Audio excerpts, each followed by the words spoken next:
Nam Mô A Di Đà Phật. Kính chào quý vị thân mến. Trong cuộc sống hối hả ngày nay, có lẽ ai trong chúng ta cũng từng cảm thấy bất an, lo lắng, thậm chí có lúc rơi vào tuyệt vọng. Chúng ta mong muốn tìm lại sự bình an, nhưng giữa cuộc đời đầy sóng gió này, liệu có thể có được hay không? Hôm nay trong chương trình này, chúng ta sẽ cùng nhau suy ngẫm về làm sao tìm lại bình an trong tâm hồn theo giáo lý nhà Phật, đặc biệt là trong pháp môn Tịnh Độ. Hãy cùng lắng nghe và chiêm nghiệm để mỗi lời Phật dạy trở thành ánh sáng soi đường cho tâm hồn chúng ta. Bất an không phải tự nhiên mà có, nó đến từ những nỗi lo, sân hận, tham cầu và cả những phiền não mà chính chúng ta tạo ra trong đời sống. Đức Phật dạy rằng nguyên nhân chính khiến con người bất an là tham, sân, si. Khi tâm bị vướng mắc vào danh lợi, khi lòng chứa đầy sân hận, hay khi bị vô minh che lấp, chúng ta sẽ không bao giờ có được sự bình yên. Lòng tham như biển sâu, sân hận tựa núi cao, si mê che mắt sáng, bình an mãi nơi nào. Chúng ta thường lo lắng về tương lai, hối tiếc về quá khứ, mà quên mất rằng chỉ có giây phút hiện tại mới là thật sự quan trọng. Khi tâm ta luôn chạy theo những điều chưa đến hoặc đã qua, làm sao có thể an nhiên? Phật dạy rằng muốn có bình an, trước tiên phải học cách buông bỏ. Buông không có nghĩa là từ bỏ tất cả, mà là buông chấp trước, không phiền não, buông những điều khiến tâm ta đau khổ. Gió thổi qua hiên vắng, lá rụng chẳng vấn vương, tâm người như nước lặng, an nhiên giữa vô thường. Nhiều người sợ rằng nếu buông bỏ, họ sẽ đánh mất tất cả. Nhưng thực tế, buông bỏ không phải là từ bỏ mọi thứ, mà là buông đi sự ràng buộc trong tâm.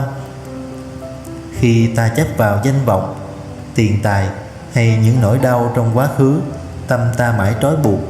Ngược lại, khi ta biết buông, ta sẽ thấy nhẹ nhàng hơn, hạnh phúc hơn.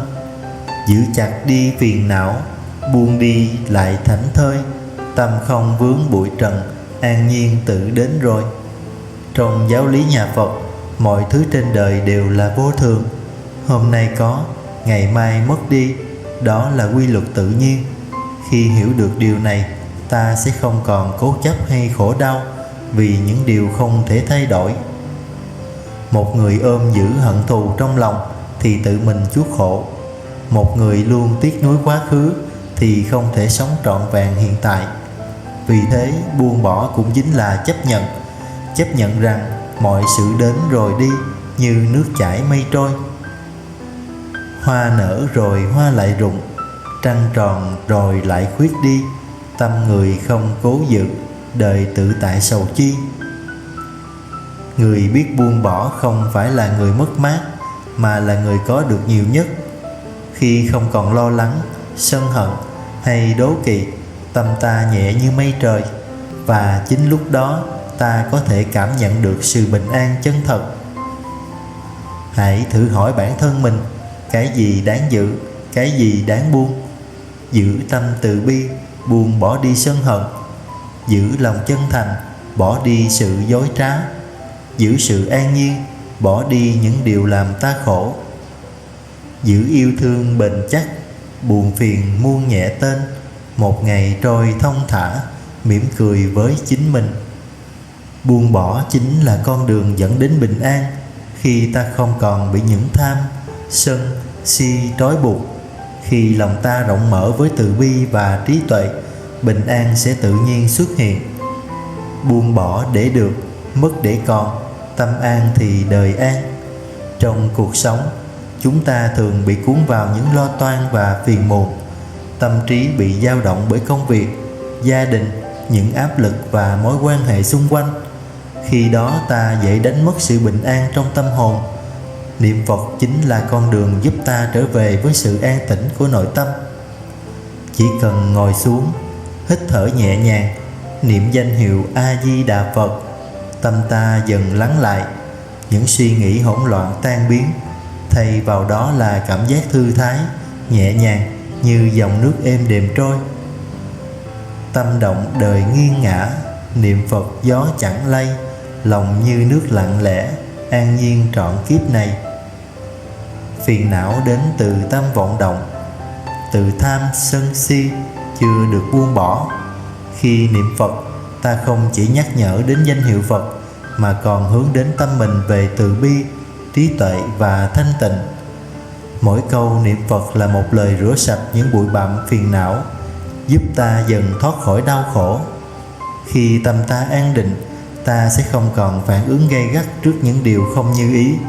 Niệm Phật giúp ta kiên nhẫn hơn, biết lắng nghe hơn và bao dung hơn. Nhờ vậy, mọi vấn đề trong cuộc sống trở nên nhẹ nhàng và dễ hóa giải. Một câu Phật hiệu vang xa, tan sầu lo chất chứa, tâm an như nguyệt tỏ, sáng mãi chẳng phai nhòa. Khi niệm Phật với tâm chí thành, ta không chỉ tìm thấy sự bình an trong hiện tại, mà còn kết duyên với Phật, với thế giới tịnh độ của Đức Phật A-di-đà. Nhờ vào lòng tin sâu và hành trì miên mật, ta sẽ được gia hộ, dẫn dắt đi đúng trên con đường thiện lành. Phật không ở đâu xa, Phật ở ngay trong tâm chúng ta. Khi niệm Phật, chúng ta trở về với Phật tánh, sáng suốt trong chính mình, để rồi mọi lo âu, mọi phiền muộn không còn chỗ bám víu. Phật ở trong từng niệm, sáng rực cõi lòng ta, từ bi lan muôn hướng, bình an mãi không nhòa. Niệm Phật không nhất thiết phải ở chùa hay trước bàn thờ Phật. Bất cứ lúc nào, bất cứ ở đâu, ta đều có thể niệm Phật. Khi làm việc nhà, khi lái xe, khi đi bộ hay khi đi ngủ, chỉ cần nhớ đến danh hiệu A-di-đà Phật và niệm lên với lòng thành kính, năng lượng bình an sẽ tự nhiên lan tỏa. Sáng sớm, khởi đầu ngày mới bằng vài phút niệm Phật, tâm thanh tịnh, trí sáng suốt. Lúc căng thẳng, khi gặp chuyện không như ý, thay vì giận dữ, hãy hít thở sâu và niệm Phật. Trước khi ngủ, để có một giấc ngủ ngon, niệm Phật giúp tâm an, tránh lo âu mộng mị. Niệm Phật không chỉ là một pháp tu, mà còn là con đường dẫn ta đến bình an và giải thoát. Khi niệm Phật, ta không chỉ cầu sự bình an cho riêng mình, mà còn hồi hướng công đức cho chúng sinh. Tâm rộng lớn, không ích kỷ, không mong cầu lợi ích cá nhân, khi đó sự an lạc mới thật sự viên mãn. Một câu A-di-đà xây chuyển cả tâm hồn, tâm an thì đời an. Trong cuộc sống, con người thường hay chạy theo ham muốn không ngừng, muốn có nhiều tiền hơn, địa vị cao hơn, tài sản lớn hơn. Nhưng càng chạy theo, càng không thấy đủ, và như thế tâm mãi bất an, phiền não cứ sinh khởi. Đức Phật dạy rằng, biết đủ là giàu, biết buông là an. Sống biết đủ không có nghĩa là không cố gắng, mà là hiểu rõ sự giới hạn của bản thân và trân trọng những gì đang có. Một người có thể sở hữu nhiều thứ nhưng vẫn bất hạnh, trong khi một người đơn giản hơn nhưng lại an vui vì họ biết đủ. Giàu sang đâu hạnh phúc, chỉ đủ mới an nhàn. Bát cơm lòng chẳng thiếu, đời nhẹ gót sen vàng. Không biết đủ dẫn đến tham lam, mà tham lam chính là gốc rễ của khổ đau.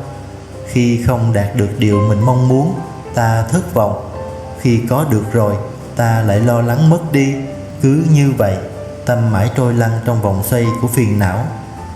Người biết đủ không so đo với người khác, không tranh đua với người khác, cũng không than trách số phận. Họ hiểu rằng tất cả mọi thứ trên đời đều là vô thường, đến rồi đi theo nhân duyên. Tâm biết đủ đời an nhiên, chẳng so tính chẳng ưu phiền.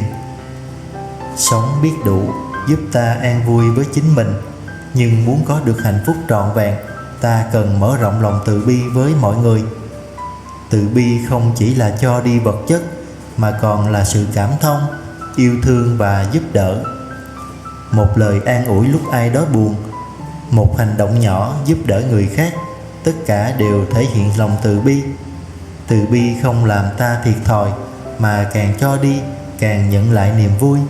Khi giúp người khác bớt khổ, chính ta cũng nhận được sự bình an. Cho đi một nụ cười, nhận về muôn ánh sáng. Lòng từ như gió mát, xua tan những lỡ làng. Muốn bình an, ta cần học cách sống biết đủ. Một người dù giàu có nhưng không bao giờ thấy đủ, tâm vẫn luôn lo lắng và bất an. Ngược lại, một người dù đơn sơ nhưng biết hài lòng với những gì mình đang có, tâm họ sẽ luôn nhẹ nhàng. Cơm rau lòng thấy đủ, nhà nhỏ vẫn an vui. Tâm từ gieo khắp chốn, muôn kiếp chẳng ngậm ngùi. Ngoài niệm Phật, một phương pháp hiệu quả khác giúp ta tìm lại sự bình an trong chính mình, đó là thiền định.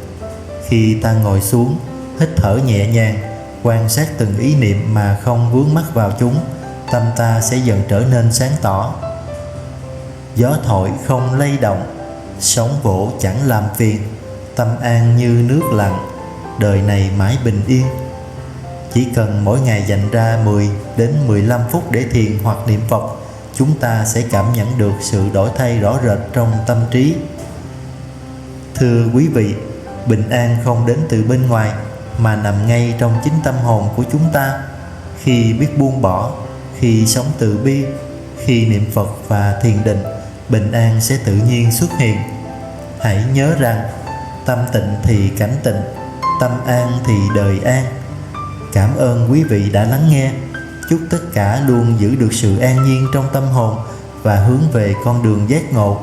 Nam Mô A Di Đà Phật. Con nguyện đem công đức này trang nghiêm Phật tịnh độ, trên đền 4 ơn nặng, dưới cứu khổ tam đồ. Nếu có ai thấy nghe, đều phát tâm Bồ Đề, hết một báo thân này, đồng sanh cực lạc quốc. Nam Mô Tây Phương Cực Lạc Thế Giới Đại Từ Đại Bi. A Di Đà Phật.